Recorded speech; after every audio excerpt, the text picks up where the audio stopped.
Doctor Babasaheb Ambedkar, भारतीय घटनेचे शिल्पकार. त्याबरोबर आपल्या येथील उपस्थित मंच, माझे श्रेष्ठ ज्येष्ठ आणि माझ्या बंधू आणि भगिनींनो, मी आज तुमच्या समोर सावित्री बोलते. मी सावित्री बोलते.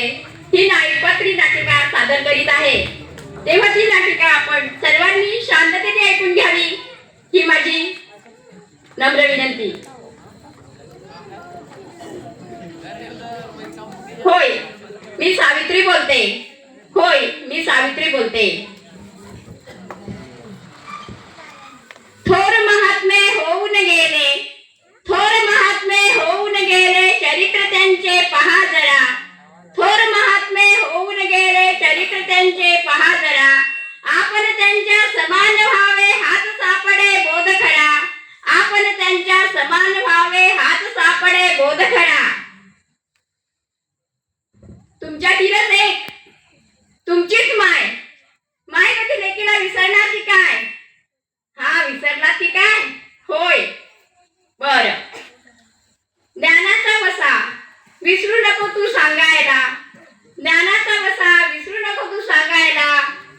सहज अन्याय सहन करून नको म्हणून बोलायला. सहज अन्याय. विद्येविना मती गेली, मतीविना नीती गेली, नीतीविना वित्त गेले, वित्तविना शूद्र घटले. एवढे अनर्थ एका अविद्येने केले, एका अविद्येने केले.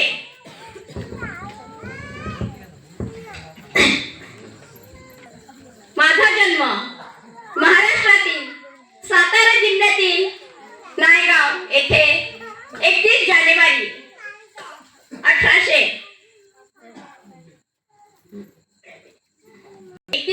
1831 रोजी झाला. तर माझे वडील खंडोजी नेवासे पाटील, तर आई लक्ष्मीबाई. त्यावेळी मुलींना शिक्षण देणे हे फार गरजेचे मानले जात नसे. त्यामुळे मला माझ्या वडिलांनी शिक्षण दिले नाही व शाळा देखील शिकविली नाही. शाळा देखील शिकविली नाहीये. वडिलांनी शाळा शिकवली का? नाही. शिक्षणही दिलं नाहीये. मग महात्मा ज्योतिबा फुले सोबत माझे लग्न 1840 साली झाले. 1840 साली झाल्यानंतर महात्मा ज्योतिबा फुलेंना सारखं वाटायचं की मुलींना शिक्षण देणे हे गरजेचेच आहे. मुलींना शिक्षण देणे हे गरजेचेच आहे. त्यामुळे महात्मा ज्योतिबा फुले यांनी प्रथम मला शिकविले, शिक्षण दिले. तर त्याचबरोबर महात्मा फुले यांनी पुण्यातीलच भिडेवाड्यामध्ये पहिली मुलींची शाळा 1 जानेवारी 1848 रोजी. त्याबरोबर तेथे अध्यापनाचं ते कार्य असायचं, जे शिक्षकाचं ते काम असायचं, ते शिक्षकाचं काम देखील त्यांनी माझ्याकडे दिलं. माझ्यावरच ती जबाबदारी सोपविली. मी त्यांना होय म्हणाले की हो, मी शाळा शिकण्यास तयार आहे. तर त्यावेळी मी शाळा जात असताना शाळेमध्ये केवळ 6 विद्यार्थी होते. 6. आज शाळांमध्ये 80, 90, 100च्या जवळ विद्यार्थी असतात. एकेका वर्गाचे 4-4 सेक्शन तयार होतात.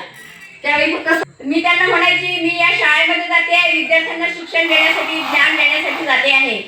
तर ते विद्यार्थी मला तर चांगलं म्हणायचे, पण गावातील लोक माझ्या अंगावर शेण, खरकट पाणी हे फेकत असत. शेण, खरकट पाणी फेकत असत. त्यामुळे माझं जे पातळ असायचं ते खराब व्हायचं. पण मी तिथे गेल्यानंतर देखील दुसरं पातळ उपयोगात आणत असे. ते पातळ एका कोपऱ्यात जाऊन चेंज करत असे आणि मग दुसरं घालून घेत असे.